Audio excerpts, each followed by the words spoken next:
Good morning, Commissioners, Chief McDonald, Madam Secretary, Senior Management Analyst Jane Farber, Inspector General Matthew Barragan, Mr. City Attorney Carlos De La Guerra, and members of the public. Today is Tuesday, July 15th, 2025. It is 9:30 a.m. This is a regular meeting of the Los Angeles Board of Police Commissioners. Madam Secretary, please call the roll. Good morning. Please let the record reflect that Commissioners Suthers, Shields, Garcia, Sanchez-Gordon are present, and we have a quorum. Mr. President? Thank you. We welcome everyone attending this morning. The Police Commission is committed to ensuring equal access to its meetings.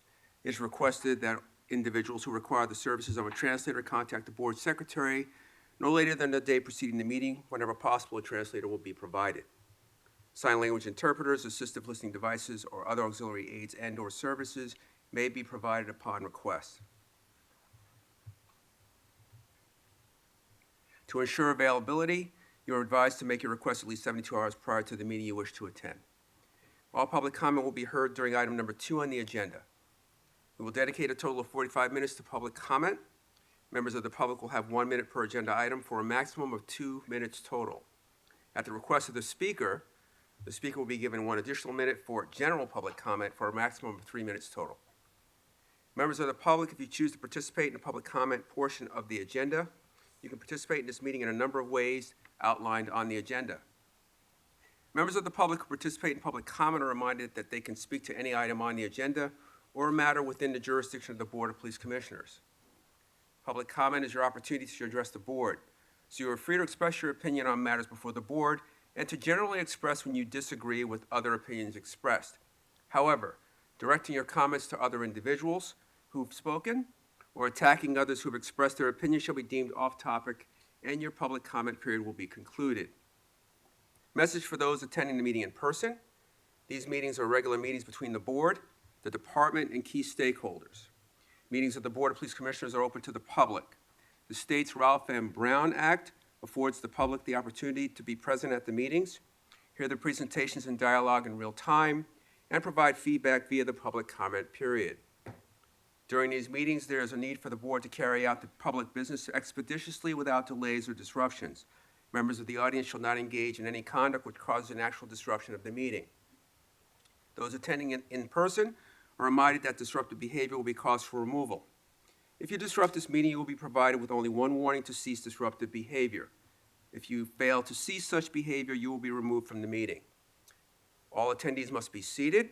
Failure to follow this rule will result in a warning and/or removal from the meeting. Before we move on to agenda item number 1, I'd like to briefly touch on the mayor's recently issued Executive Directive number 12, which provides instructions to the Commission, the Police Department, and other members of the city family regarding the ongoing situation regarding the federal government's immigration enforcement.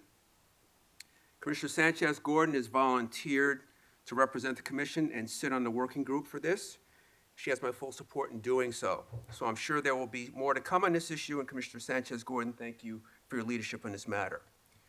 With that, we will move to item number 1, the report of the Chief of Police, Chief McDonald. Good morning, President Suthers, Vice President Shields, Commissioners, Inspector General Barragan, and City Attorney De La Guerra, and a representative from the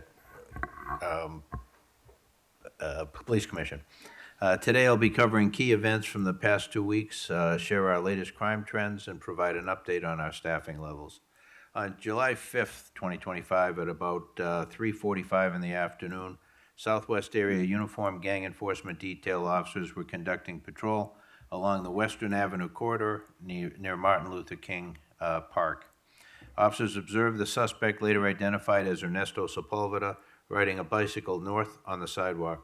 The officers believed that Sepulveda possessed a handgun and initiated a pedestrian stop on the 3900 block of Southwestern Avenue.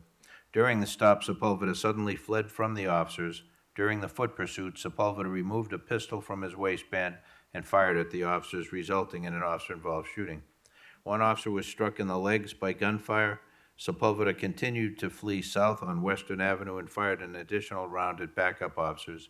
Sepulveda experienced a malfunction with his firearm and discarded the weapon before fleeing further into MLK Park. Responding officers continued to pursue Sepulveda on foot, and a non-categorical use of force occurred once Sepulveda was taken into custody. The officer injured by gunfire was transported to a local hospital where he received treatment for gunshot wounds to his legs and a graze wound to his cheek. Sepulveda was transported to a local hospital for laceration to his head. He was treated and cleared by medical staff for booking. No other officers or community members were injured during this incident, and a blue steel 9mm polymer 80 ghost gun, loaded magazine, and discharge cartridge cases were recovered at the scene and booked as evidence. Force Investigation Division and Robbery Homicide Division investigators responded to the scene and are investigating the incident. On July 8th, the district attorney charged Sepulveda with 2 counts of premeditated attempted murder of a police officer and 1 felony count of carrying an unregistered loaded handgun. This incident's a reminder of the dangers our officers face every day. Thankfully, no other officers or community members were injured. I'm relieved to share that our officers expected to make a full recovery. We're grateful for the excellent care he's receiving and for the outpouring of support from the community, our department, and fellow law enforcement agencies. Policing is unpredictable and often dangerous, but our officers continue to rise to the challenge every day they put on their uniform. I commend their actions that day, and I'm proud of them for everything they do for this city. Another incident on June 28th at approximately 10:50 p.m., Newton Area Gang Enforcement Detail uniform officers were in the area of Avalon Boulevard and 42nd Place when they observed the suspect, later identified as Ismael Hernandez, walking in the roadway armed with a handgun. As the officers drove toward Hernandez, he raised the handgun and discharged 2 rounds, and an officer-involved shooting occurred. Hernandez was struck by gunfire and fell to the pavement. Officers rendered aid to Hernandez until the arrival of Los Angeles Fire Department, who transported him to a local hospital where he remains in stable condition. A victim who was involved in a physical altercation with Hernandez prior to the OIS was treated at the scene by LAFD personnel for a minor injury. Force Investigation Division investigators determined Hernandez had threatened that victim and fired a handgun in his presence at the onset of the incident. No officers or other community members were injured during the incident. A blue steel Rossi .38 special revolver was recovered at the scene and booked as evidence. The cylinder of the revolver contained 5 spent cartridge cases. Force Investigation Division investigators continue to investigate this incident. Another incident on July 10th at approximately 6:20 in the evening, 77th Division Gang Enforcement Detail uniform officers were in the area of Crenshaw, south of Hyde Park Boulevard, when they observed a male suspect, later identified as James Toulouse, exit a parked vehicle armed with a handgun. Toulouse proceeded onto the sidewalk and became involved in a physical altercation with a male victim. As officers exited their vehicle to intervene, Toulouse discharged 1 round from his handgun, and an officer-involved shooting occurred. Toulouse was struck by gunfire and fell to the ground. Officers took Toulouse into custody and rendered medical aid until the arrival of LAFD personnel who pronounced him deceased. Force Investigation Division investigators determined that the encounter began with a verbal altercation during which Toulouse fired a round at the victim. The victim involved in the altercation prior to the OIS was not injured. No officers or other community members were injured during the incident, and a black 9mm Taurus model G3C semi-automatic handgun was recovered at the scene and booked as evidence. The firearm contained 1 spent cartridge casing in the chamber and 1 live round in the magazine. Force Investigation Division investigators are investigating the incident. Another incident on July 13th at approximately 9:10 in the morning, Central Patrol Division uniformed officers responded to a radio call of an assault with a deadly weapon suspect in the area of South Figueroa Street and West Olympic Boulevard. The comments of the call indicated that a male suspect stopped his vehicle in the middle of the intersection, got out of the vehicle, and was swinging a sword at pedestrians. Upon arrival, officers observed the suspect, later identified as Gurpreet Singh, standing in the intersection holding a machete. Officers gave multiple commands for Singh to drop the weapon, however, he failed to comply. Singh then returned to his vehicle, retrieved a water bottle, threw it at the officers. He subsequently entered his vehicle and fled southbound on Figueroa Street while waving the machete outside the driver's side window. Officers initiated a brief vehicle pursuit during which Singh drove erratically and collided with an officer's vehicle. A short time later, Singh stopped near Figueroa and 12th Street, got out of his vehicle while still armed with the machete, and charged at officers, resulting in an officer-involved shooting. Singh was struck by gunfire, fell to the pavement, and was taken into custody without further incident. Los Angeles Fire Department responded and transported Singh to a local hospital for medical treatment. A machete, 2 feet in length, was recovered at the scene and booked as evidence. No officers or community members were injured during the incident, and Force Investigation Division personnel are handling the investigation.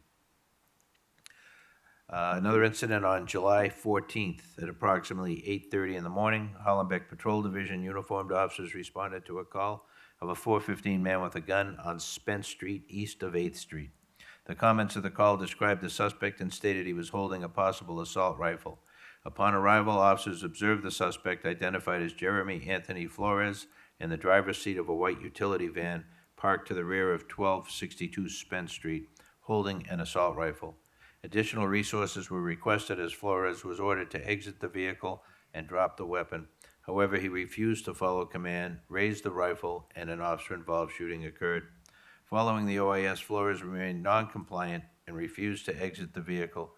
Metropolitan Division Special Weapons and Tactics was requested to assist with the incident, and after unsuccessful attempts to gain compliance, SWAT element members, along with the Tactical Emergency Medical Support Unit from the Los Angeles Fire Department, approached the vehicle. Officers made contact with Flores, who was unresponsive and still holding the rifle. Flores sustained multiple gunshot wounds, and personnel from the Thames unit immediately assessed him, determining he was deceased.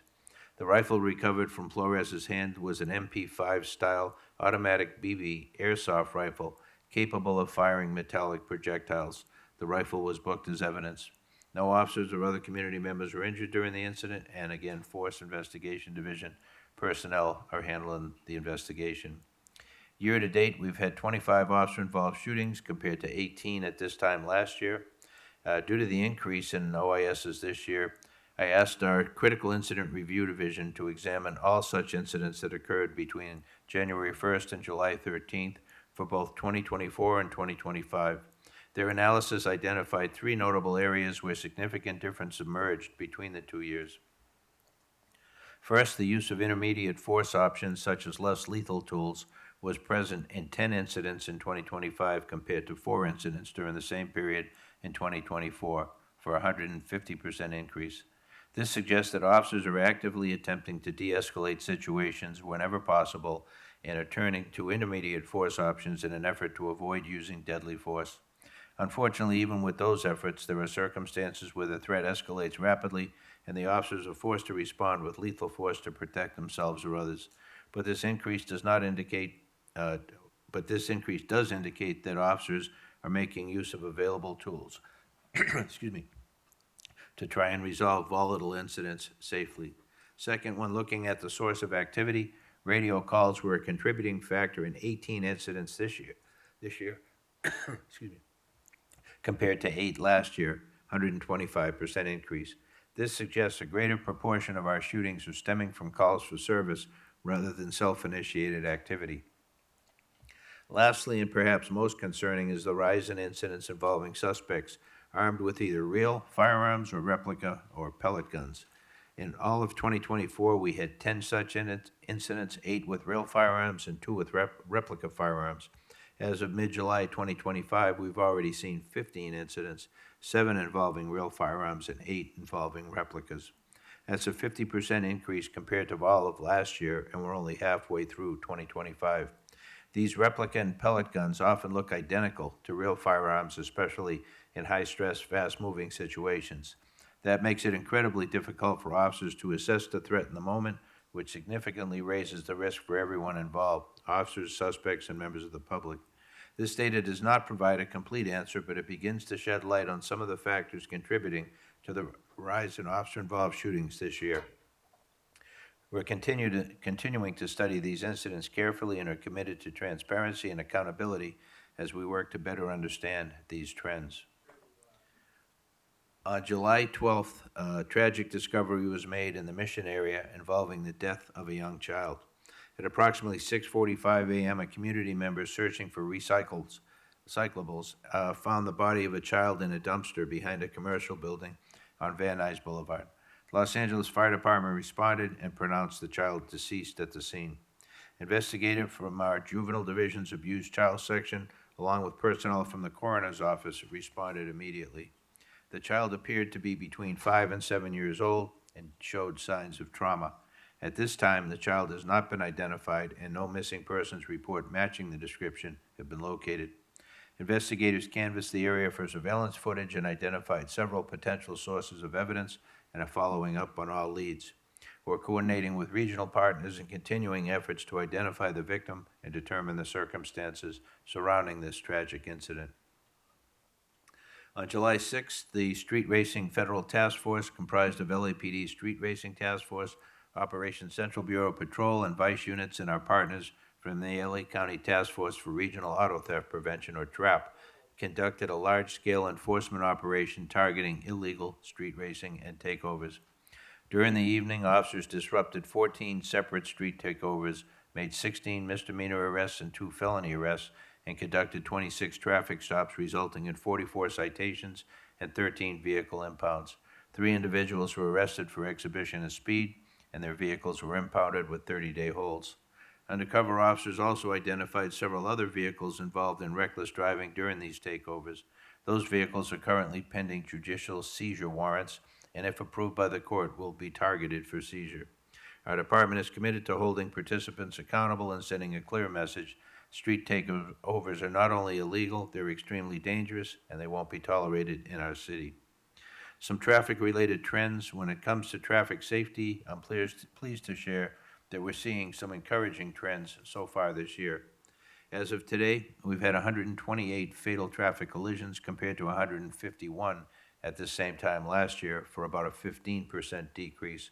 While even one life lost is too many, that reduction is meaningful and shows we're moving in the right direction. What really stands out is the drop in DUI-related fatal collisions. We've had 3 this year compared to 15 last year, for an 80% decrease. That's a significant shift, and one that likely reflects the impact of our DUI checkpoints, proactive enforcement, and public awareness efforts. We're also seeing improvements in other areas. Hit-and-run collisions that resulted in injury or death are down about 9%, and vehicle versus pedestrian collisions with injury or death have gone down by 13%. I truly believe these numbers reflect the hard work of our officers out in the field, whether it's through traffic stops, visibility, and our use of strategic checkpoints. We're doing everything we can to keep our streets safe, and we'll keep working at that every day. On July 12th, our officers made a significant arrest involving a burglary crew that's been under investigation since May. Known to detectives as the Tucson Crew, this group is believed to be responsible for a series of organized burglaries throughout the city. During a coordinated operation involving Metropolitan Division B Platoon and Southeast Gang Enforcement Units, officers observed the suspects committed an attempted residential burglary in West Valley Division. A follow-up response was initiated, and the suspects returned to a known hangout location in South Los Angeles. As officers moved in to make the arrest, the suspects fled. 3 were taken into custody right away, and the 4th was found shortly after with the help of a canine unit and a perimeter set up by responding officers. All 4 were booked for residential burglary. Each has an extensive criminal history that includes prior arrests and convictions for burglary, robbery, assault with a deadly weapon, and firearms offenses. That was a great team effort by all that were involved in this. A crime picture overall as of July 12th, we're seeing mixed crime trends across the city. Overall, when comparing the most recent 4-week period to the prior 4 weeks, combined Part 1 violent and property crimes are down by 5.6%, with property crimes down 7.5% and violent crimes holding steady with a slight increase of 0.3%. Homicides year-to-date are down nearly 30% citywide compared to this time last year, which means 50 fewer lives lost. When looking at victims shot, we're still trending down year-to-date with an 8.7 reduction compared to last year. However, over the most recent 4-week period, we saw a concerning 23% increase in shooting victims citywide. This increase was driven by sharp spikes in Rampart and Southeast areas.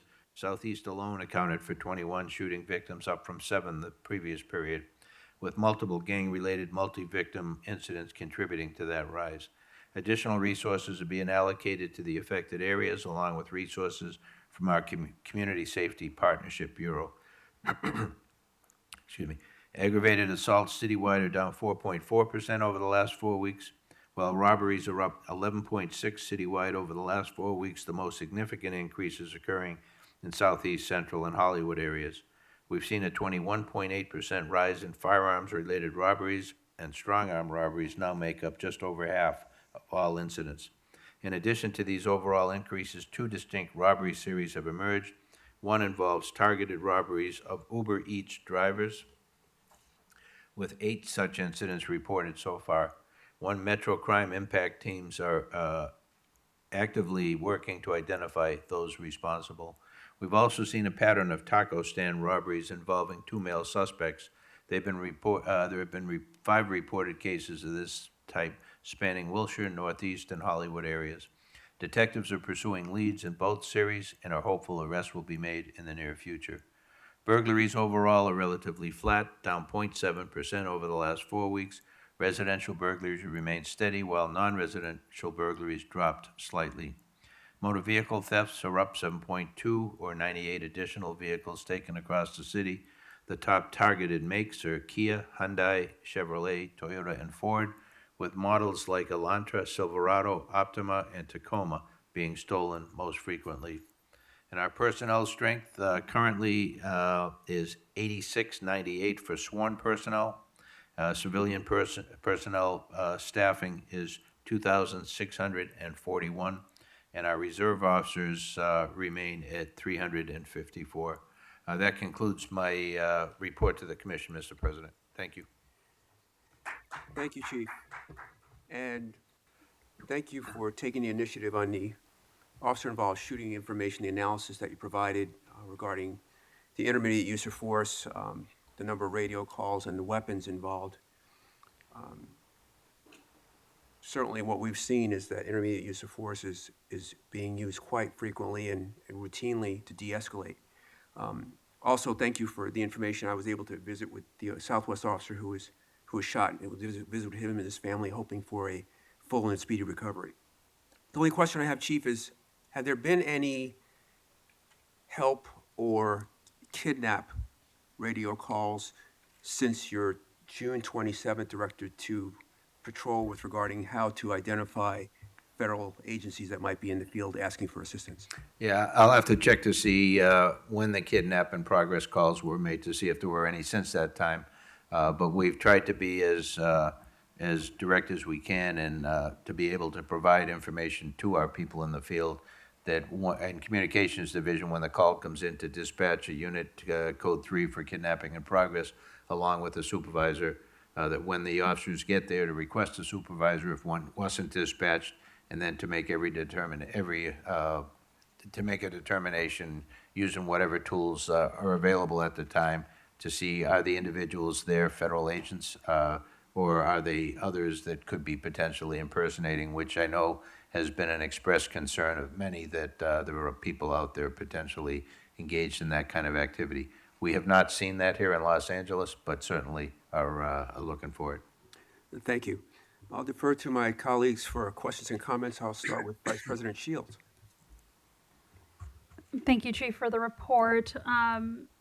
And I echo President Southers. Thank you for proactively looking at potential causes in the increase of officer-involved shootings. I think just, we've had 2 weeks and a lot of activity. Yeah. And obviously every individual case will be fully, investigated and then brought to the commission for review.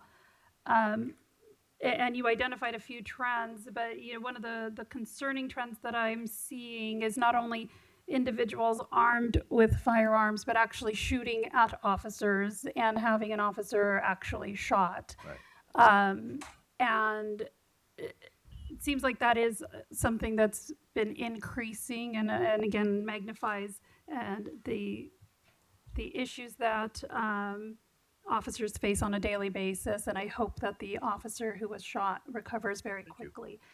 Is this a trend that we're seeing nationwide? Are other departments faced with kind of an increase in individuals armed and actively shooting at officers, or is this a little bit more unique to Los Angeles? No, we have seen these kind of trends across the country. We've seen in the last 5 or 6 years suspects being more brazen in their approach to police as they interact in the field.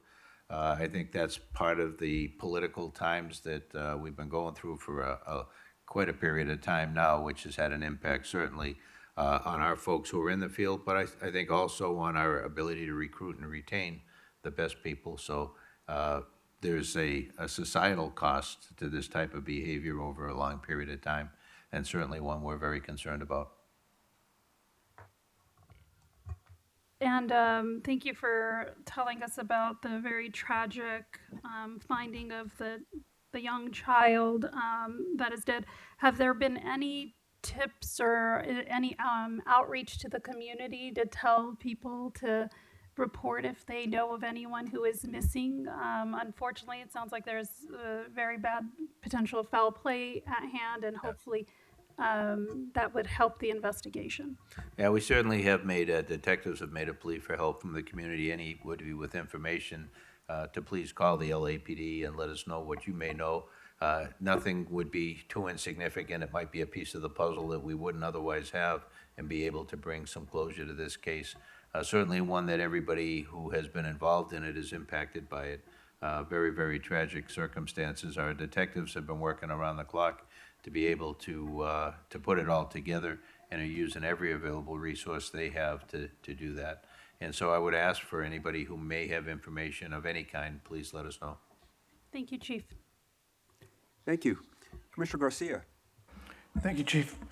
Follow up to the question that Commissioner Shields asked. So you mentioned that the sort of shooting at officers is a trend nationwide in the last 5 years. I'm curious to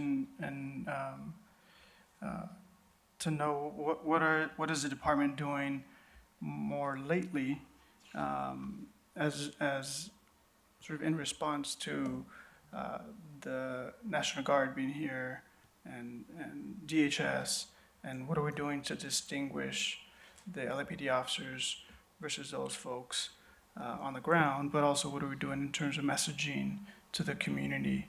And those two may not be related, right, the 5-year trend and the recent, but there potentially is something that we can do Sure. to try to maintain or build up community trust Thank you. from that framing. Thank you, Commissioner. No, very, very important. We've made every effort we can, every chance we get to talk to the public about what the role of the LAPD is and has been for 46 years as it relates to civil immigration enforcement, and it is that we do not engage in civil immigration enforcement. The issue of the National Guard and Marines being deployed in the area, I think the public has a perception that they are on the street. They are charged with, and their mission is to protect federal assets, federal buildings, and federal employees as they carry out their duties. And it's not to do what LAPD does on the streets of Los Angeles. And so I think there has been some confusion about that in the eyes of many in our community. But we want to be able, as best we can, to relieve anxiety, let people know the LAPD are here for you, for everyone, and that we encourage everyone who is a victim of a crime or a witness to a crime to call us and participate in the process, because otherwise we can't be effective. And in order for us to have legitimacy in all of our communities and to be able to build public trust, it's important that everybody understands what our role is and what it isn't. Thank you. Ma'am, this is not the public comment time. This is the chief's report. You can speak when public comment starts. Thank you. Commissioner Sanchez-Gordon. Yes, good morning, everyone. Good morning, Chief. Good morning. I do want to go back to the report about the increase in officer-involved shootings, 25 to date, and we're only in July, compared to 18 all of last year. That is a troubling trend, and you did indicate some of the factors that may be contributing to that. But however, I think reports citywide have been that homicide in and of itself is down in the city. So I find that to be a troubling aspect of all of this. And I know that you mentioned that there are replica firearms and pellet guns that make it difficult for the officers to determine in that moment the level of threat and what is real and what is not real.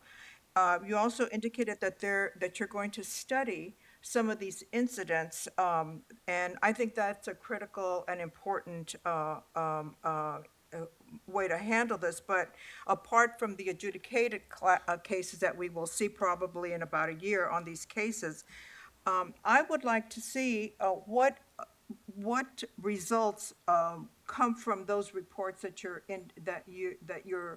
moving forward on these increase of officer-involved shootings. So if you can kind of keep us abreast Sure. of those reports, I'd appreciate that. Sure.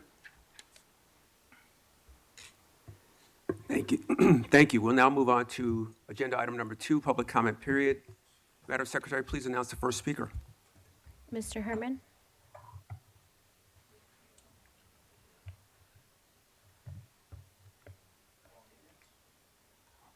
I'm sorry, Madam Secretary, please repeat the name of the first speaker. Mr. Herman? Thank you.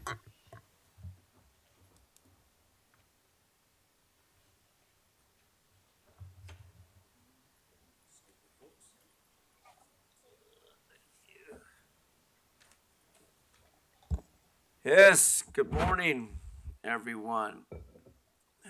It's time to talk about case 225 CV 05917 for the record. United States Bill C versus the City of Los Angeles. Karen Bass, Mayor of Los Angeles, in her official capacity of Los Angeles City Councilman Marquise Harris Dodson, President of the Los Angeles City Council, in his official capacity. Now, what is the supremacy clause here of the conduct of LAPD? I want to know, because talking about Code 3 and kidnapping, it's all a bunch of bullshit. Bottom line is, goddamn motherfuckers, arrogant idiots.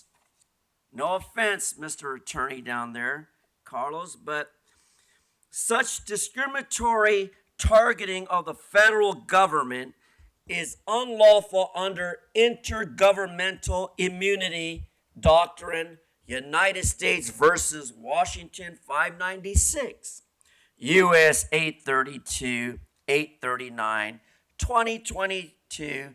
Thank you, Ms. Pam Bondi. A state law discriminates against the federal government if it singles them out for less favorable treatment, Mr. Attorney, just like you treat me, you piece of shit. Under such regulations, by unfavorably on the basis related to government status. Once again, for the record, supremacy clause. Carlos? Mr. Herman, is that lawsuit named LAPD?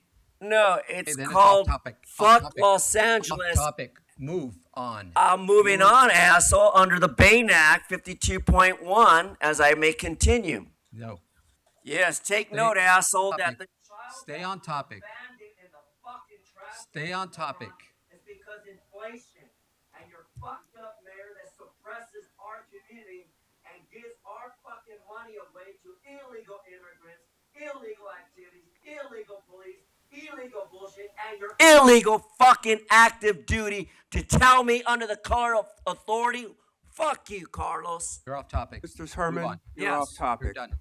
And going back to my 18 seconds, Mr. Southers, I do appreciate good officers, but there are officers who are involved in fucking cadets. There are teachers that fuck children, and this fucking society in Los Angeles is all fucked up. Thank you, Donald Trump, for saving. Thank you. Next, we have defend the LAPD.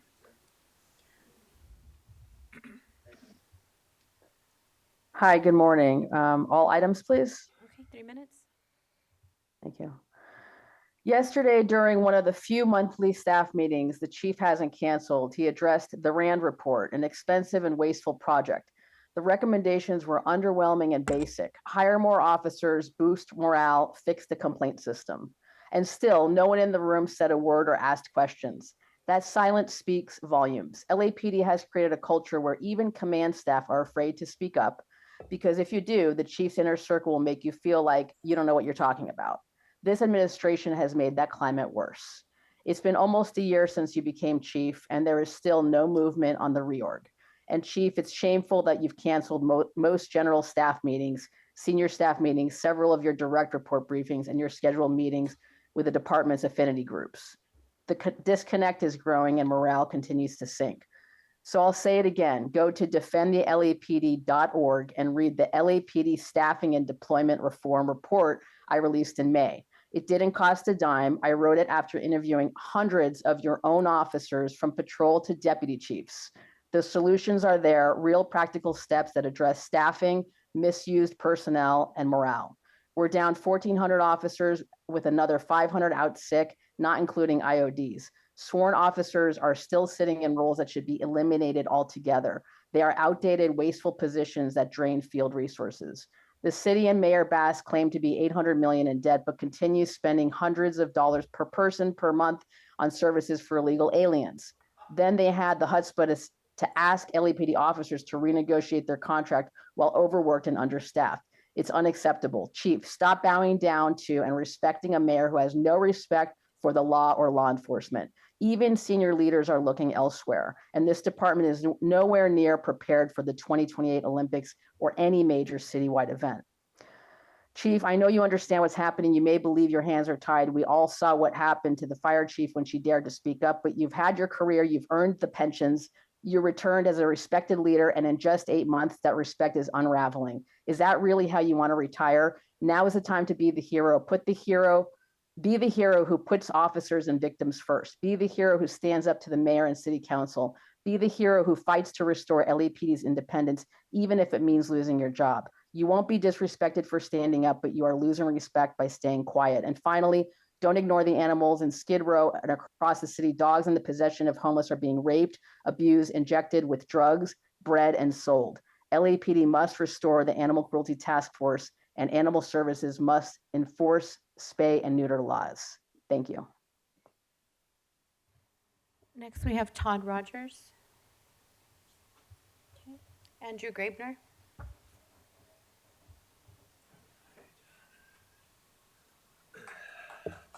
Starting off with the Chiefs report. The Chiefs report should be limited to a maximum of 3 minutes at every meeting. Today took 18 minutes, and that was just his initial period of lying before the period of questioning where he lied some more.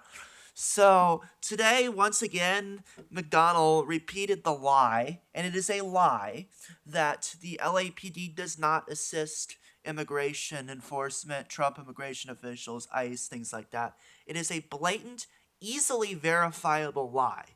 The LAPD repeatedly assists ICE, both on the ground itself, when, people are calling you because they think because they got masked thugs,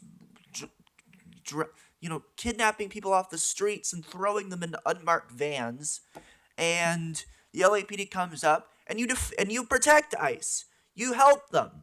You push back protesters. You attack protesters. There are multiple cases of that happening, and the LAPD shares data with ICE. The LAPD, you help ICE, and you lie about it to the public to the point people think you aren't helping them, but you are. You're repeatedly helping them, and people are trusting you that you're not, even though you are, because you keep going in the media, keep lying, and saying that you're not helping them when you're repeatedly helping them every single day. And you talk about this whole how you're, and we got a massive increase in the amount of times the LAPD is shooting people. Should remind you, Jim, that part of the reason that Michael Moore was pushed out, your predecessor, was because the LAPD was shooting so many people, and it's skyrocketing under you from where it was even previously. So, looks like maybe the same thing's about to happen to you. You're about to be pushed out because the LAPD is the most murderous police department in the nation, or at least one of the most, and it's rising. You're killing more and more people every year. Again, that was part of why war was pushed out, because the LAPD was killing so many people. So it's skyrocketing under you. And you do this whole, oh, we're gonna do some investigations into it. It's because the officers know that when they shoot people, they're not going to be held accountable, because this commission is going to come up with some reason why what they were doing was in policy, even when they were just brazenly shooting people left and right for no clear cause. So, I mean, that's what this department is. You're murdering people left and right, assisting ICE. Mona M. Mona. Yes, can you hear me? Hi, yes. What items would you like to speak on? All items, please. Okay, 3 minutes. Thank you for the opportunity. Thank you, commissioners. My heart and prayers go out to the officers and also the child found, that all comes well for that. I guess you're wondering why I'm here every week. In March of the year before, a help sign was put in a window of the Blue Building of Scientology. Officers were called, and when they got there, they checked with security and then just left, kapoof. They didn't even investigate the sign, and I'm sure the person that put it there was punished. After the incident, the planners were placed there to stop demonstrators. The street was closed off to further deny them of their First Amendment rights. People are not there protesting the religion, but the abuse and the human trafficking within the so-called religion. I'm very appreciative that the street closures have stopped, or at least been abated. I have to admit that there's been much improvement with that. Next, there was a gentleman that was trafficked here from another state. Scientology put him out on the street with $12 left to his name and no way to get back home to the other state, or even a room for the night. Why? Because they found out he was gay. Not only was this a moral ethical violation, it was a criminal infraction, not only city, but state and federal. It violated not only the city civil laws, civil rights laws, but also labor violations. And if past predicates what the future holds, the LAPD has been safe pointed by Scientology, and they know victims won't report. Adults and children are physically and mentally abused, mentally tortured, sexually exploited, held in their jail without due process, and trafficked from other states and countries. Scientology is an abusive, torturing, human trafficking cult that no kids or adults should be a part of. I come here to remind you of your duty to protect and serve the children and citizens of Los Angeles. Remove any affiliation Scientology has with your advisory boards, including the CPABs.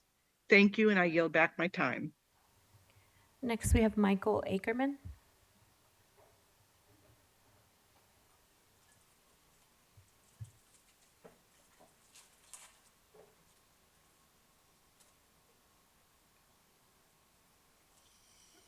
The police are refusing to do their jobs in this city and elsewhere.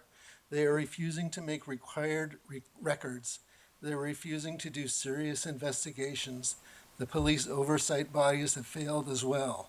I am requesting that each of you personally issue public statements requesting that the governor send criminal investigators from the National Guard to look into extreme police misconduct in this city and elsewhere.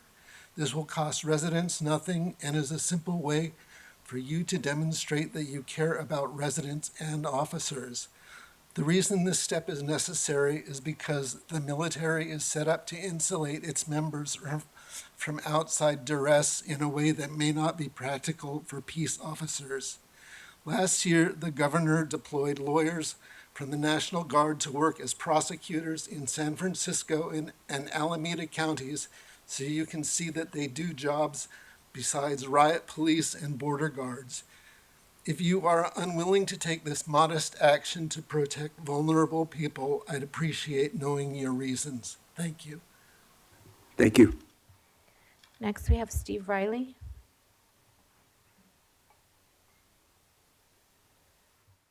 Good morning. Good morning. What items would you like to speak on? All items, please. Okay, 3 minutes.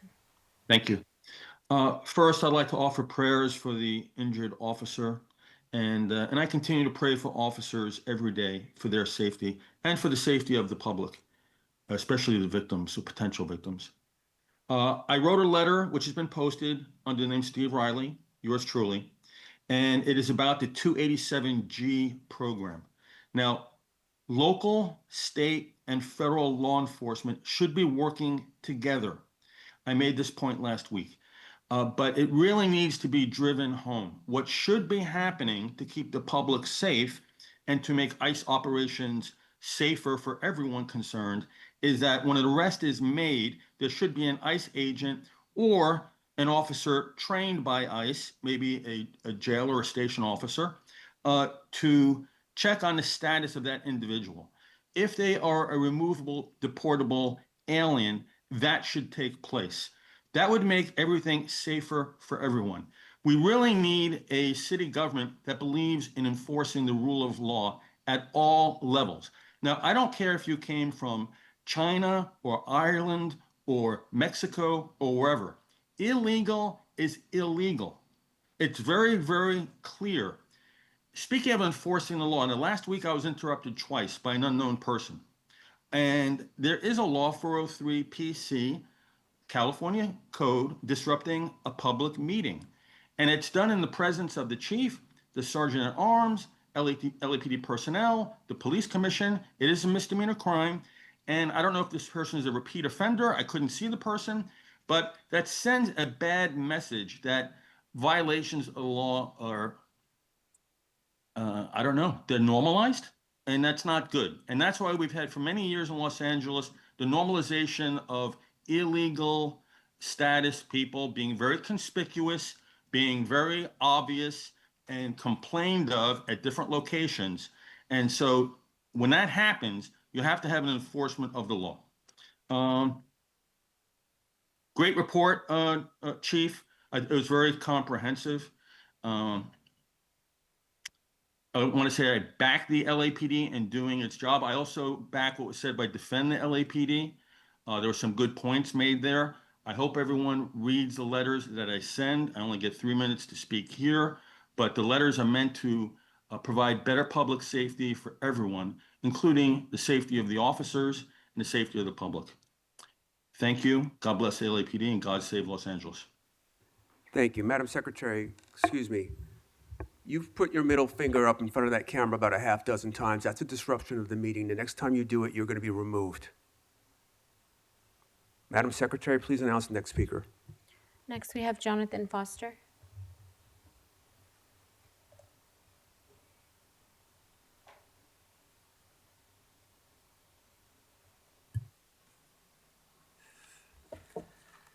Hello, Jonathan Foster. Just want to say the ICE that were urinating need to be arrested and put on the sexual offenders database. Let's do this one.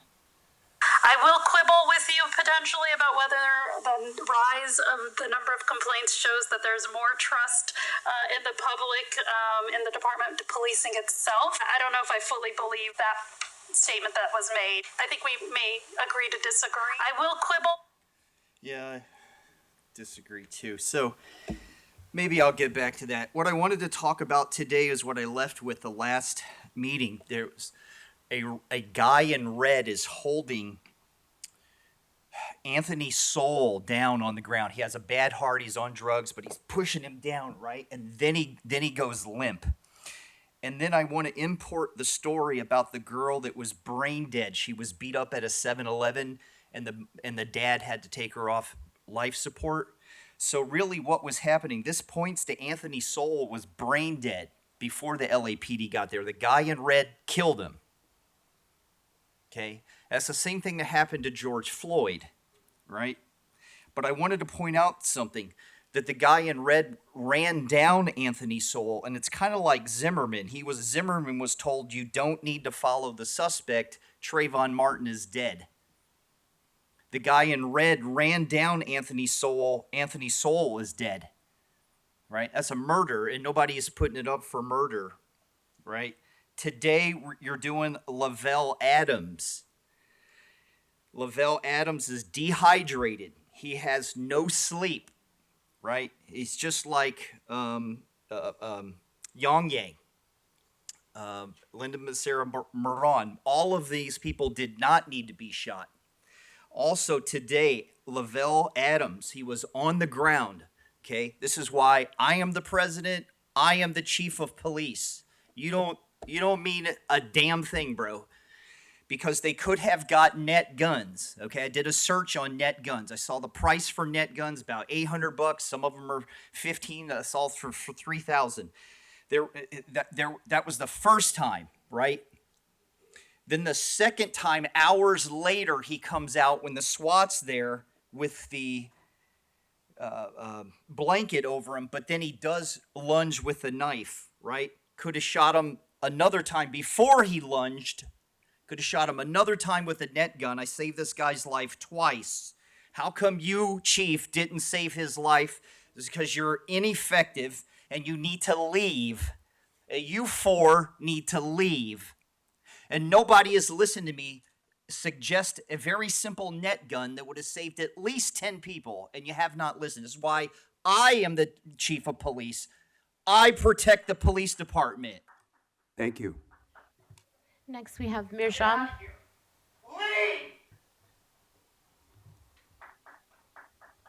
Hello, Hi, what items would you like to speak on? all. Okay, 3 minutes. Thank you. I'm here once again to address criminal activity by the cult of Scientology. We are talking about human trafficking, child abuse, psychological torture, forced imprisonment, and systematic cover-ups, all happening under the false front of a religious organization. Scientology has freely continued their abusive operations because LAPD has looked the other way. Why? Because former and current officers have joined their payroll and LAPD receives annual donation from the cult. No one has responded to the survivors' cry for help. This is not about religion. This is about crime, about people being held against their will, about people being cut off from their families, psychologically broken, and used as free labor, about victims too scared to speak out because your department has shown again and again that you will not protect them. The fear victims carry is made heavier by your silence. The message you've sent for years is this: we will not protect you. We will cover for them. The time for hiding behind bureaucracy is over. The time for the internal rot, for protecting corrupt ties between Scientology and law enforcement is over. We're at the 25th hour. It is past time. This is the moment to start investigating and stop protecting. The victims are watching. The city is watching. In fact, the entire world is watching. And history will not be kind to those who fail to act when they had the chance. Thank you. Next, we have Margarita Carranza. Okay. William Good. Oh, I'm sorry.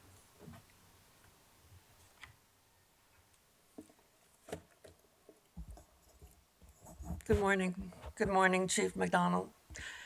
This is my third time here, and I'm pleading for justified investigation. I am a victim of identity fraud and forgery by my hired attorneys. I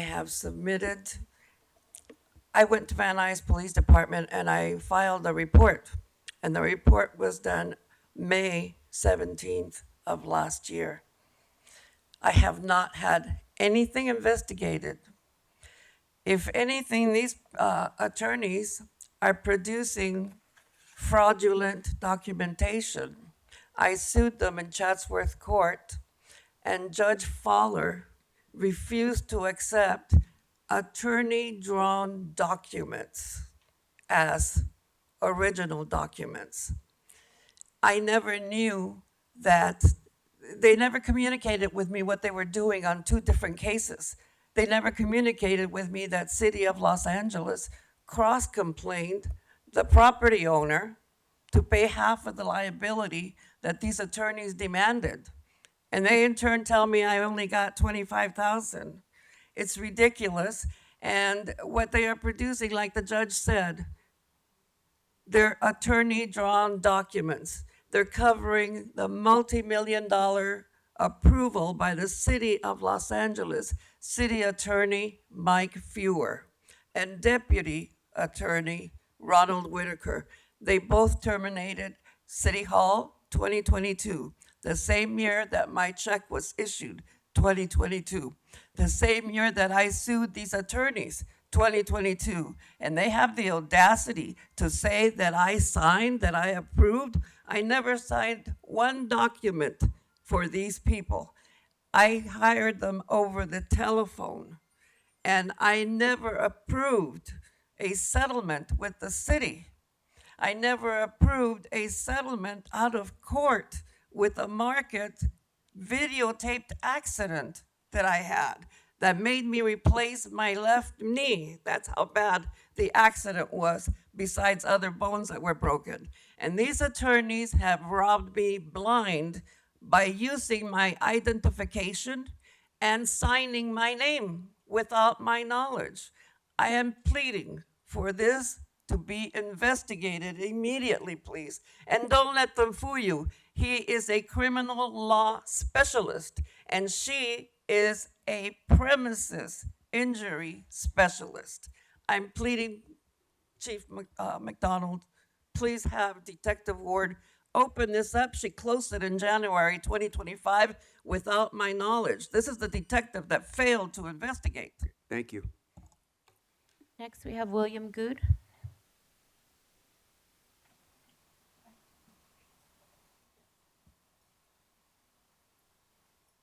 Good morning. So we're an hour into the meeting, and nobody has mentioned the fact that the LAPD has had a restraining order issued against it. You guys aren't even going to mention anything about that? These guys are using less lethal weapons against journalists, and a federal judge had to step in and issue a restraining order. Nobody mentions that? And I got to tell you something. You know, I've been out there in protest for the last month and a half. I have never, in the last 5 years, seen the LAPD more brutal than they are right now. Now, the use of force directive number 3 from 2023 said they can only use 40 millimeter batons if somebody is posing an immediate threat. But time and time again, they are using it just to move crowds. Now, he's not here today, but my friend Jason Reedy was out in front of the LAPD headquarters with his hands up like this, and Detective Rick Linton lit him up with a fucking baton. And then a lawyer, Richie Sergienko, was backing away, and Rick Linton shot him. And then Shakir Rahman went and asked this officer to identify himself. So I think it's important to note that Shakir is responsible for suing and getting the pictures of the cops, getting their badge numbers, and updated rosters. And he just wanted this officer, who was completely out of control, to identify himself. And he refused to, and he refused to, and he refused to, even though Deputy Chief Alan Hamilton was standing right there. But Linton took his name off his helmet and then shot Shakir too. Twice. Because he said he was bothering him. Now, Deputy Chief Rimkunis was on the New York Times interview last week saying that we do not use less lethal's 40mm batons on people unless they pose an immediate threat. They're throwing things, rocks, bottles. None of that happened. And I watched it. 90% of these shootings with these batons has been the same thing. Nobody's doing shit except backing away. You are using them for crowd control, which is against your policies. Now, I'm going to file complaints over all this shit. And I don't expect any of you guys to do anything properly and hold them accountable. So I'm going to hold you accountable. RashaShields.com. I bought that. ErrolSouthers.com. I bought that. Teresa Sanchez Gordon.com. I bought that. I bought your name too. I just bought your name back here. And the same thing with Django too. I'm going to put your record on how you don't hold anybody accountable up on this website because I think you're going to run for office one day. And I think you're going to have a hard time running for office when people are showing your record on this commission. Gabriel Fernandez.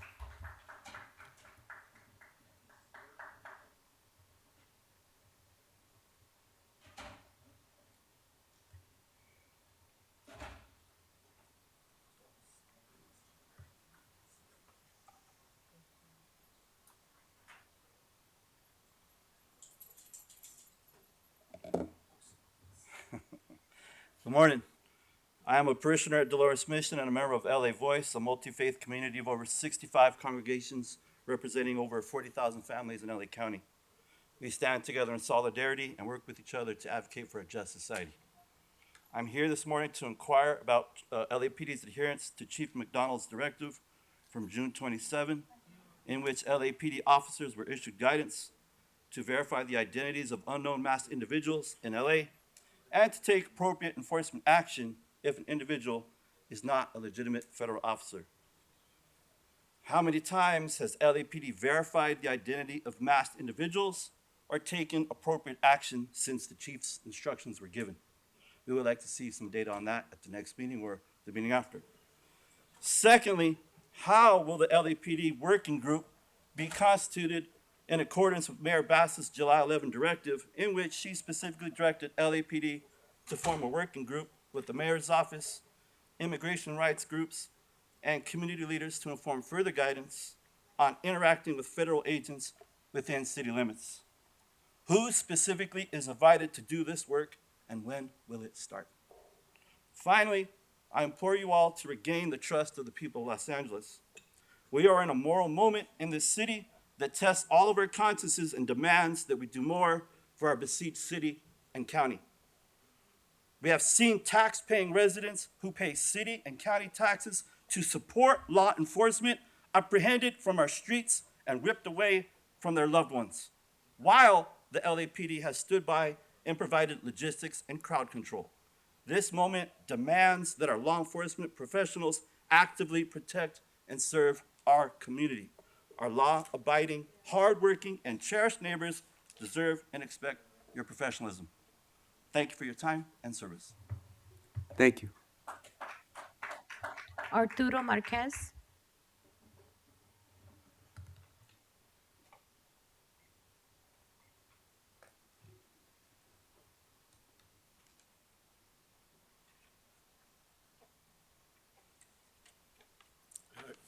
Good morning, Commissioners, Chief McDonald, and sworn and civilian personnel. I'm Arturo Marquez. I'm a native Angelino. I love my city. I love this region. I'm an active member of this community. I'm a parishioner of Dolores Mission Church, and I'm an active member of the Athletic Club. I'm here this morning to ask you about our protection, because I do feel safe. I think our departments here across the county do a great job, including the city. But I really need to ask you about our protection, and especially those of us that are Hispanic and are being profiled and targeted. We are approximately about 47% of this diverse city's population, and the fear is real for all of us.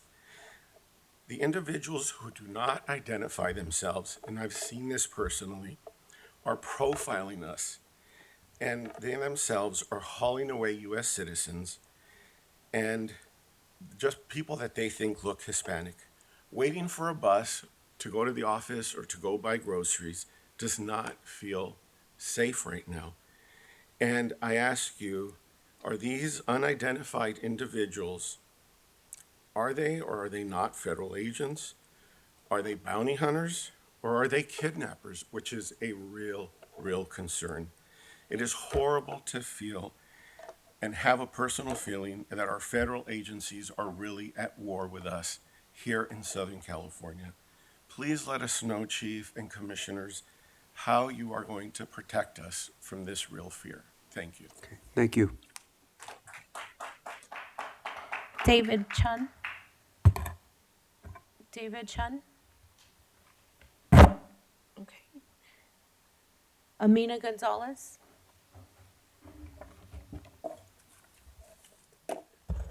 So this is to the Police Commission. On July 6th, Refuse Fascism applied for a First Amendment special events permit for a planned event to be held on Thursday, July 17th at 5 p.m. The Disappeared, an artistic Cuban installation, a recreation of the disappearance and torture of people sent by the Trump fascist regime to El Salvador's CICAD concentration camp. This is a site-specific human installation taking place in front of the LA Federal Building in downtown LA, where immigrants have been abducted by ICE agents or the National Guard and Marines have been permanently stationed.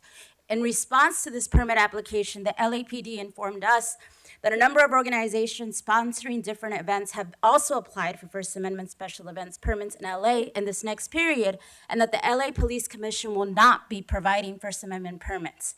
Not to Refuse Fascism, not to other organizations. We have applied for permits granted by the LA Commission on a First Amendment permit to hold dozens of rallies, marches, and stationary events for the past 10 years. And never once has a First Amendment permit application been denied. LAPD's stated reason for denying the First Amendment permit application is that LADOT has decided not to provide services due to lack of personnel and funding. The LAPD has provided personnel and resources alongside the National Guard and Marines when ICE and DHS carry out illegal and unconstitutional raids across LA, terrorizing and kidnapping immigrants while suppressing people asserting their First Amendment right to protest. Yet the LAPD has declared due to lack of personnel, resources, and funding, no special event permits will be issued for First Amendment street protests and activities in LA. This is illegal, unconstitutional, and tantamount to depriving citizens of the LA the right to peacefully permitted protests. The city of LA cannot tolerate this spacious and illegal rationale by the LAPD Commission to turn this city into a police state. The occupation of LA is having a devastating impact on the lives of immigrant communities, the economy of the city, and the future of the country. Protest and dissent cannot be allowed to be crushed or curtailed by budgetary excuses. The people must be able to have their say. And this past week, we saw massive force of U.S. military and ICE agents storm MacArthur Park, with Border Patrol chiefs saying, "I don't work for Karen Bass, better get used to it now, because this is the new normal. We will go anywhere, anytime we want in LA." This cannot stand. We demand protesters' First Amendment right to be defended and protected. We demand the LAPD and the City Police Commission approve the special events permits that have been applied for. Thank you.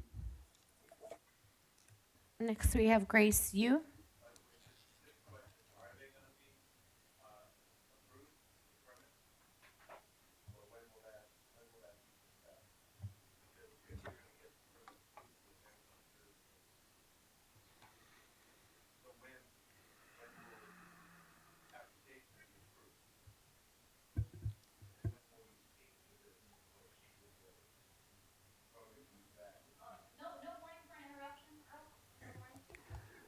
This is your last warning for disrupting.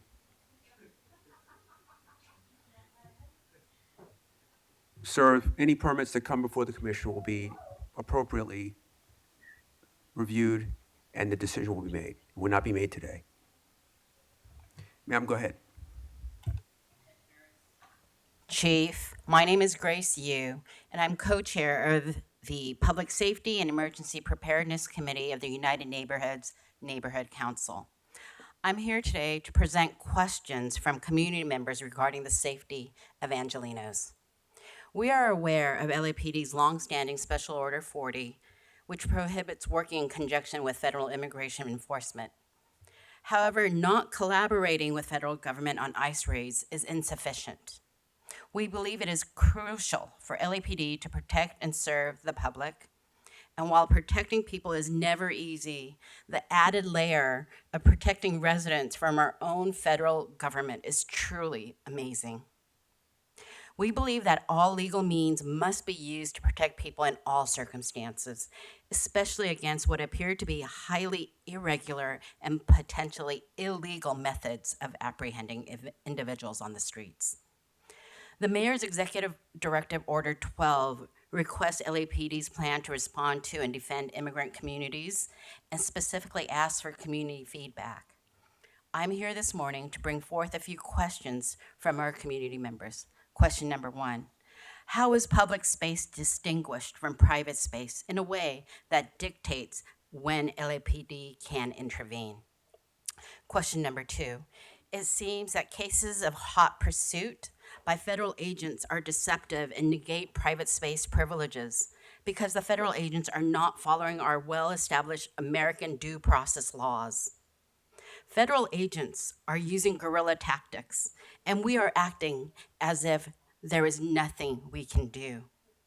Please deeply consider how to protect people when federal agents are acting illegally under the color of law protections. Where an arrest warrant may not exist, does the distinction between public and private space become immaterial? Question number 3, are there any designated safe harbors, such as hospitals, schools, and religious institutions where individuals can seek protection? Question number 4, how can Angelenos help? What are our rights as private citizens to protest the ICE raids? It is too easy and convenient to say that there is no power to intervene beyond maintaining peace and safety. As a democratic society, we must ensure the safety of all people, regardless of documentation status. I will conclude with a concept by Hannah Arendt on the banality of evil. Ordinary people can participate in horrific acts without necessarily being inherently evil or malicious.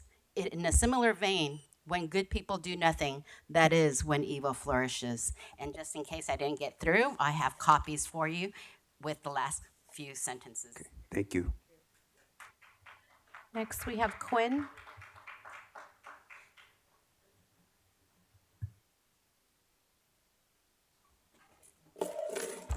Oh, well, Jim, you said you're committed to transparency and accountability this week.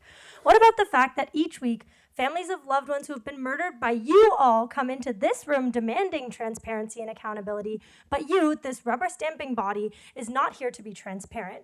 You're here every week to continue to mop up the blood of those you kill, and you pretend every week like you have a purpose here. But the reality is, not only have you absolutely been useless in preventing or minimizing the sheer bloodthirst of your piglets, you've actually helped to hide the fact that your murderous nature grows. You've reported 22 officer-involved shootings, up to 34% compared to 2024, and you say that you saw a decrease in shooting victims in the recent past, and some increased numbers in shootings, which, Jim, you cite to be in part a result of gang violence. We know the real shootings were at the hands of the police, and the real increase in shooting victims was because of the 22 officer-involved shootings, 17 of which resulted in hits.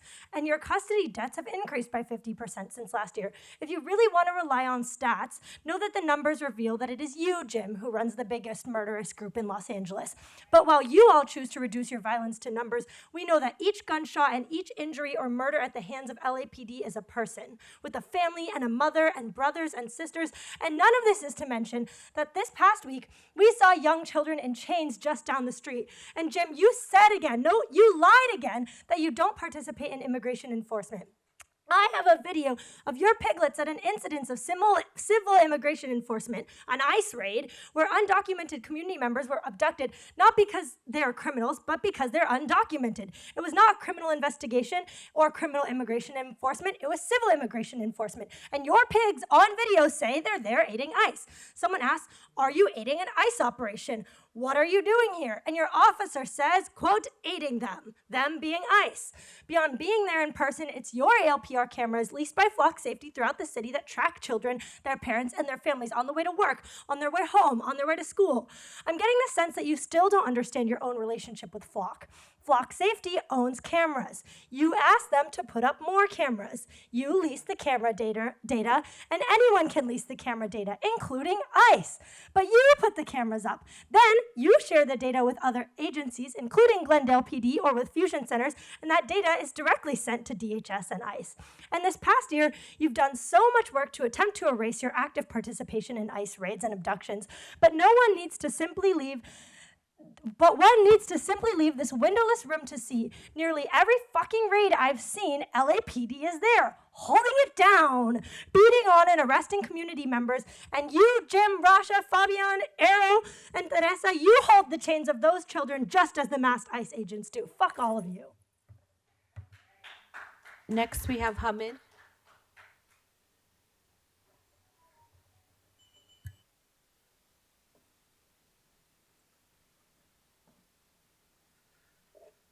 I think William Good already just said it all, so I'm not going to repeat.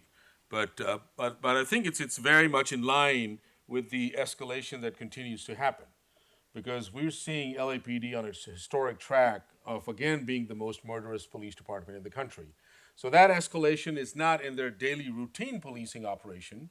That escalation, absolutely, because it's not just how they shot Richie and Jason and Shakir, it's the targeted shooting.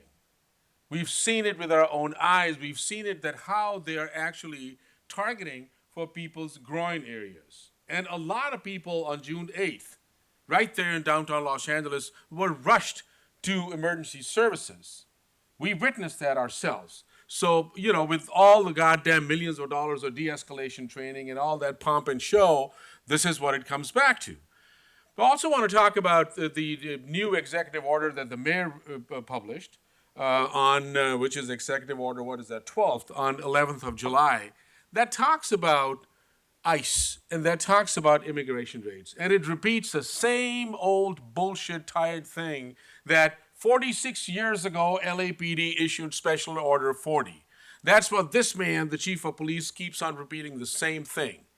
Either they are completely asleep at the switch, or they're liars, or they're extremely incompetent.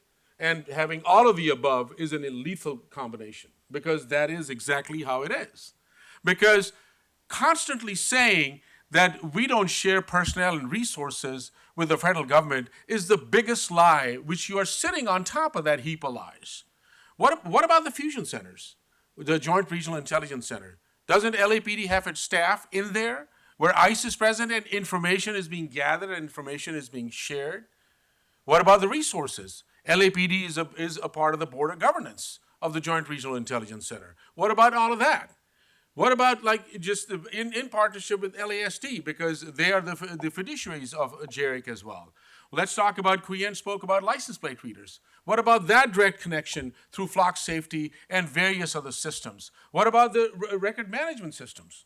And how CopLink or Crime Tracer is linked up with various other data sharing systems? I mean, you can keep on masking and you can keep on lying, but one thing about technology is that it keeps on moving. It keeps on moving and keeps on moving.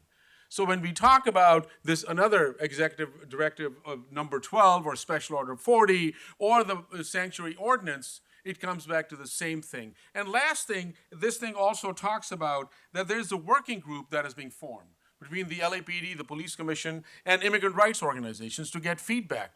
Well, we sent you a 10-page letter 3 months ago, dated April 15th. Complete complete silence. What more of a feedback or expose are you looking for? Not even a single sentence. Thank you. Not even acknowledging it.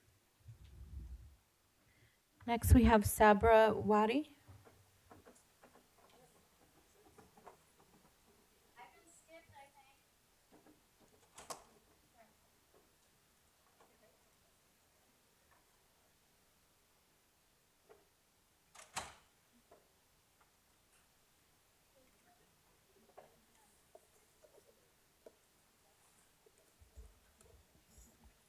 Hi, good. Hi, good morning. Thank you for this time. I am Sabrawadi, President of the Kingdom Day Parade. This is Dr. Adrian Dove, Chairman. And we are here to speak about it's actually in the area of the consent agenda, and a consent agenda item. We wanted to speak to you now because I think when you get to that part of the meeting, then we aren't allowed to speak. I don't know. What we want to do is an item in the consent agenda. We would like to pull it out of the consent agenda, which has no discussion, and discuss it because it's an extraordinary item. We are, for the 43rd year, applied for a permit to put on the Kingdom Day Parade, the largest celebration of Dr. Martin Luther King's life in all of America. If I may, please continue, but your item is not on the consent agenda for today. It's not? No, it's not. It's But item please for continue. discussion, so this is the time to discuss it now? Please continue in public comment. We'll take it up when it does go on the agenda, but it's not on the agenda for today. It's not on the agenda? It is at all? not. We only have one item on consent today, and it's a narcotics analysis laboratory trust fund We don't expenditure. want to be in consent, we want to be discussed, because we have two contradicting items. So One- please continue. Okay. First item is that we have an exhibit, which is a copy of the permit issued to produce a parade on, January 19th, 2026. and that's our 43rd parade that we've been doing every year.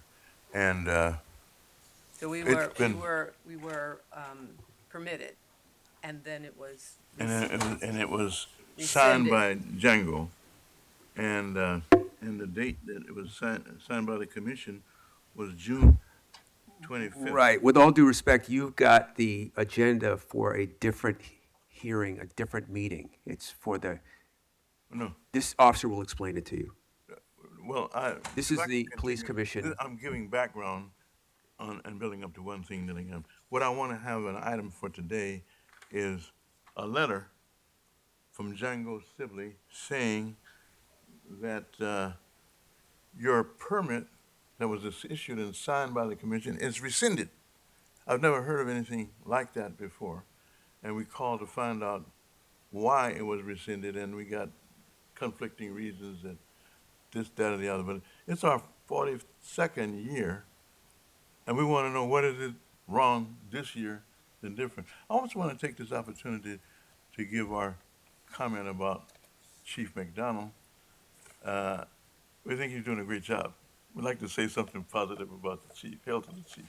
And to the commission, chairman, and the full commissioners, we think you're doing a great job, but what we want to do is pull back this reversal of a permit that was read. We've already been to ABC and the other networks and signed contracts to put the parade on like we always do, and now we're getting notes from someplace inside the department saying, inside the commission, saying that we should consider somebody else that has filed, namely Danny Bakewell, has filed an application to do a parade at the same time on the same day, different this year from all other years, and so. we want to Thank you build both. that. We're going to discuss it. Thank you, Rip. Okay, We're aware of we the wanna permit. introduce that, and when did we Okay. get to discuss it? Thank you. No, we're going to discuss it outside of this meeting so the decision can get back to you. Thank you. That is a very, very important part of why we're here. Understood. Because the parade is 6 months away. and we have Understood. Commitments to folks, but the letter says it's going to take weeks. Okay, the commission's going to review it. Okay, Thank you very much. Appreciate it. Who will be deciding that? Who do we talk to? The commission will. When you say the commission, everybody here? Yes. Okay, and that would be you as chairman. Yes, sir. We look forward to Megan? presenting our case. Thank you. Up next, we have Megan. If you're a middle-aged white man, you get to talk whenever you want and you get your questions answered. That happened 2 weeks ago as well. I really want to welcome all the people that are here for the first time today to continue coming so that you can see for yourself the double standards and racism and classism that's on display in this very meeting. Just an incredible stream of lies from Chief Pig McDonald today. Let's start with the statement, policing is often dangerous. It's just statistically untrue. Being a garbage man is often dangerous, but standing around eating sandwiches and playing Candy Crush on your phone is just not very dangerous. How disgusting to spend your Chiefs report defending why LAPD shootings are up 30% from this point last year, despite homicides being down 30%, and we're on track to have the lowest homicide rates in 60 years. Typically, police shootings trend down along with violent crime, but not the good old LAPD. Do you know what else is up? In custody deaths, you sick fucks. Earl, of course, had to pat himself on the back for visiting a wounded officer. Just wondering if you've ever visited someone shot by LAPD. Seems like that would maybe be the job of an accountability body, but we all know that this body is a sham. You are a sham. You have no integrity. Rasha will never miss an opportunity to kiss some cop ass. It's particularly disgusting to do so by thanking the chief for being proactive in justifying why officer shootings are up 30%. Do your job. A federal judge had to order the LAPD to stop shooting journalists with rubber bullets. But the LAPD is the greatest police department in the world, right, Rasha? I've heard you say it many times. LAPD is running license plate searches for ICE to help them kidnap people off our street, but no questions about the order from the judge or any of that. Rasha Shields is in favor of the LAPD shooting journalists. Garcia asking how LAPD is building community trust with the immigrant community. Absolutely priceless. Teresa calls an increase in officer-involved shootings troubling. Dead Angelinos. Troubling. Nothing more Orwellian and chilling than hearing McDonald talk about building trust with Los Angelinos as he efficiently goes about killing them and abetting the federal military force kidnapping them. You are all assisting Donald Trump. You are all complicit in the rise of authoritarianism and fascism. I really want to encourage the people who are here for the first time today to keep coming, and you will understand that coming here and asking them for help is fucking futile because they're all the same. ICE is the same as LAPD. Fuck ICE and fuck LAPD. You guys are gross. Aiden?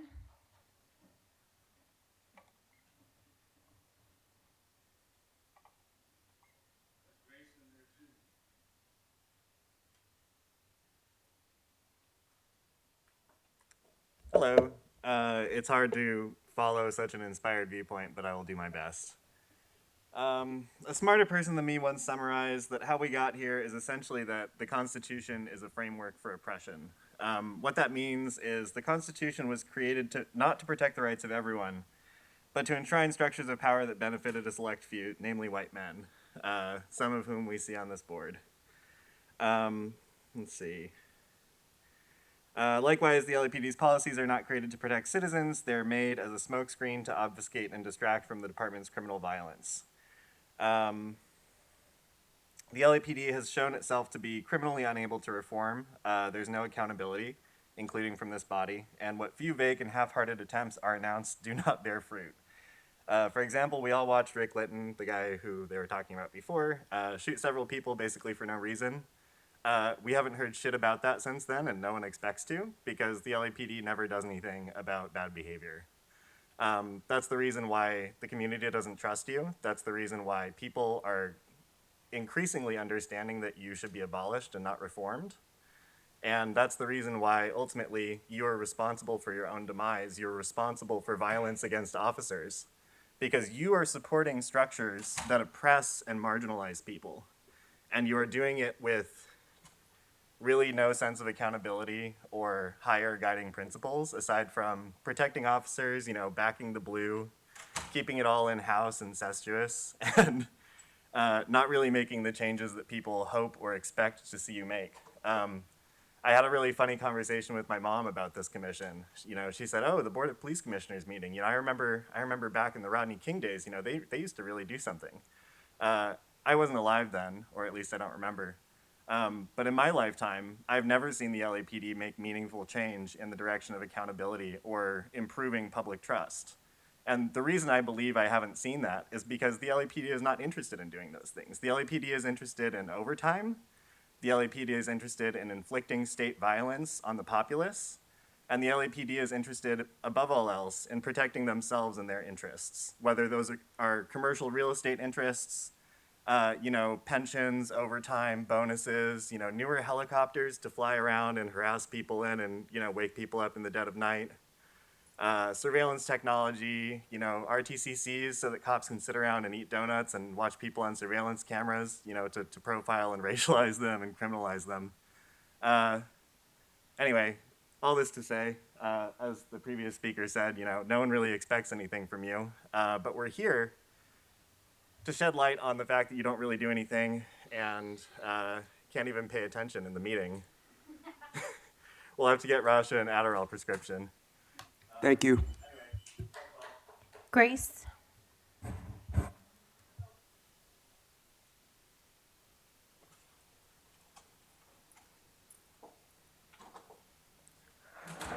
"22 officer-involved shootings, 17 people shot, 3 people dead in LAPD custody just in 2025.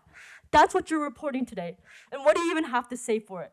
You present these deaths like they're just fluctuations in data, as if the violence your department unleashes is something to be managed with spreadsheets and PR. But these are not numbers. These are lives stolen by a system designed to do exactly that: kill, cage, and disappear. LAPD intentionally uses selective metrics to manufacture legitimacy while refusing to release full details on police violence. Week after week, families of loved ones murdered by police come to these meetings demanding information from closed investigations, only to be met with your lies and your abandonment veiled by performative sympathy. You hide behind buzzwords like constitutional policing and community partnerships, but no amount of rebranding can mask the blood on all of your hands. If body cams and implicit bias training worked, we wouldn't be seeing increases in shootings and in-custody deaths. What we're seeing is not the failure of policy, but the brutal reality of the project of policing itself. You cannot reform this violence. You can't humanize a system built to terrorize. And still, you push the lie that you're under-resourced. Today's report shows you're deploying 299 more officers than you're authorized to. On top of that, you've built a paramilitary ecosystem of reserve officers, cadets, and so-called civilian staff, while our unhoused neighbors are brutalized, healthcare is unattainable, and public schools are crumbling. You're not short on resources. You are the bloat. You are the crisis. You're the largest line item in the city's budget and the biggest threat to its people. You also continue to collaborate with ICE and federal agencies while the city hides behind the false label of Sanctuary City. We know your suspicious activity reports flow directly to fusion centers. We know your ALPR data is queried and accessed by DHS. And we know your field interview cards are used to track, mark, and deport. Sanctuary is a myth and you're the enforcers of its lie. LAPD wants to make deportation seamless, quiet, and bureaucratic. LAPD doesn't need to knock on someone's door when they've already drawn the map and handed it to ICE. This isn't public safety. This is counterinsurgency. You have turned this city into a laboratory of war, where the movement of every body is monitored, where grief is met with tear gas and rubber bullets, and where no one, not even a child, is safe from state violence. But we will not forget the names of the people you've stolen and murdered and killed. We will not be pacified by reports and reforms, and will not rest until your entire carceral regime is dismantled root to branch. Thank you. Siobhan?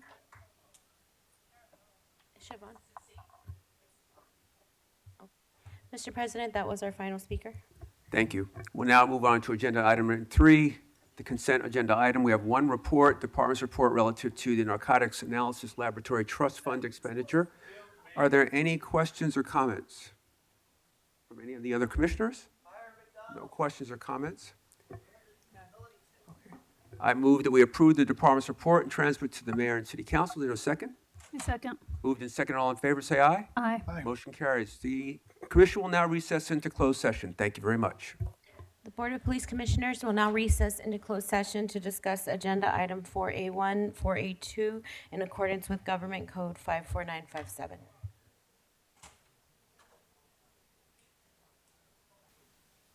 The commission meeting is now resumed. We have concluded closed session and we'll have a readout by our chair. Thank you, Mr. President. As it relates to item 4A1, officer involved shooting 040-24, The commission adopted the recommendation of the chief of police on a 4-0 vote as follows. For tactics, tactical debrief, 1 police officer 3+1, 2 police officer 3, 1 police officer 2. Administrative disapproval, 1 sergeant 2. For drawing and exhibiting, in policy, no further action, 1 police officer 3, 1 police officer 2. For intermediate force, in policy, no further action, 1 police officer 3+1 and 1 police officer 2. For lethal use of force, in policy, no further action, 1 police officer 3. For item 4A2, non-tactical unintentional discharge number 043-24, the commission adopted the recommendations of the chief of police on a 4-0 vote as follows. For tactics, tactical debrief, 1 police officer 2, unintentional discharge, administrative disapproval, negligent discharge, 1 police officer 2. And that concludes the readout. Mr. President? Thank you, Madam Secretary. I move that we adjourn today's meeting. Is there a second? Second. Moved and second, all in favor, say aye. Aye. Motion carries. Thank you very much.